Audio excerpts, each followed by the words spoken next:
हाँ, मेरा सवाल बैंक अकाउंट के रिलेटेड था। जैसे कि मैं मेरा अकाउंट ज़्यादा हमेशा खाली रखता हूँ, अगर आए तुरंत मैं खाली कर देता हूँ, क्योंकि मतलब एवरी मंथ आके 200-300 कुछ ना कुछ बैंक इंटरेस्ट के तौर पे मेरे अकाउंट में डालते रहता है। मैं कितना भी कोशिश करूँ वो हर महीने कुछ ना 100-150 तो कुछ भी आता है।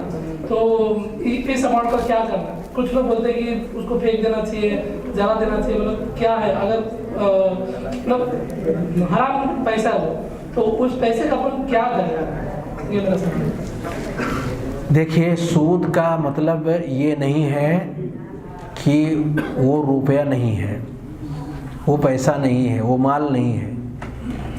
वो नफ़ा उठाने वाले सामान की तरह से एक सामान है। इसीलिए अल्लाह रब्बुल आलमीन ने माल को ज़ाय करने से मना किया है। आपने कुछ देर पहले वो इज़ाअतुल माल के ताल्लुक़ से रिवायत भी सुनी। माल को ज़ाय करने से मना किया गया है।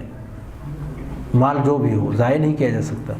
हाँ, ये हराम माल है तो हराम माल से फ़ायदा नहीं उठाया जा सकता, नफ़ा नहीं उठाया जा सकता।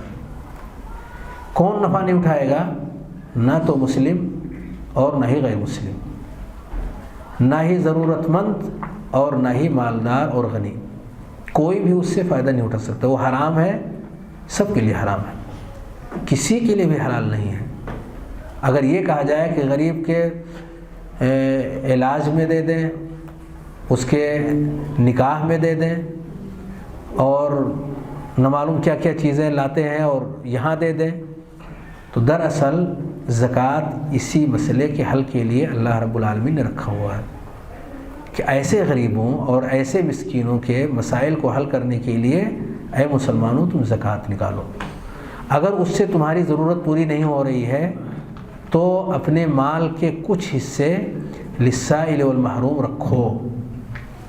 ज़रूरत पड़ने पर नबी करीम सल्लल्लाहु अलैहि वसल्लम ने कुछ लोगों को खड़ा किया, यानी देखा कि आए हुए हैं, उनकी हालत बहुत ख़राब है, तो आपने खड़े होकर के उनके ताउन के लिए ऐलान किया। और उस वक्त आप बहुत, आपके चेहरे की रंगत से लग रहा था कि बहुत ज़्यादा परेशानी में है। और जब आपने उनकी सूरत हाल ज़िक्र फरमाई और लोगों ने भरपूर उनका ताउन किया और मस्जिद ही के अंदर कई ढेर लग गए गल्ले के, तो नबी सल्लल्लाहु अलैहि वसल्लम का चेहरा खुशी से चमकने और दमकने लगा। मसले के हल के लिए मुसलमान सखावत क़ल्बी से काम ले लेता है, जिससे जो बन पड़ता है, नहीं बन पड़ा तो रात भर मेहनत करके एक सा खजूर भी हो पाता है तो कुछ हिस्सा घर के अंदर और कुछ हिस्सा उस मसले के हल के लिए वो पेश कर देता है। तो इस जज्बे के साथ में समाज के अंदर के इन मसाइल को हलाल रास्ते से हल किया जाता है और वो मुबारक होता है। हराम चीज़ मसले के हल के लिए नहीं इस्तेमाल की जाती।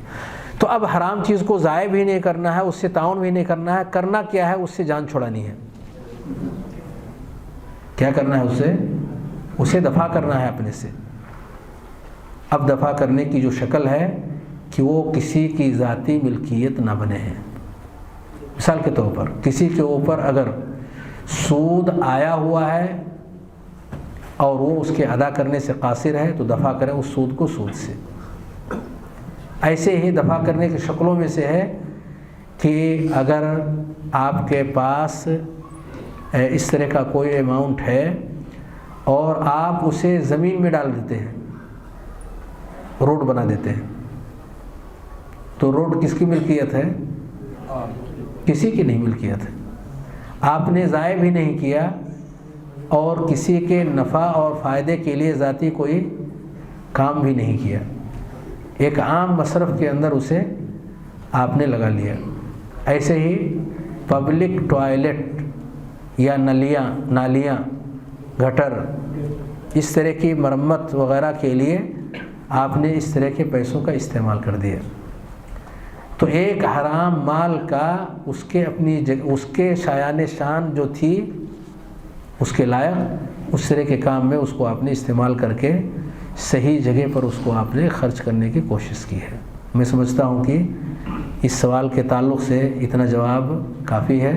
अल्लाह रब्बुल आलमीन हम सबको सही रास्ते पर चलने की तौफ़ीक़ अता फरमाए।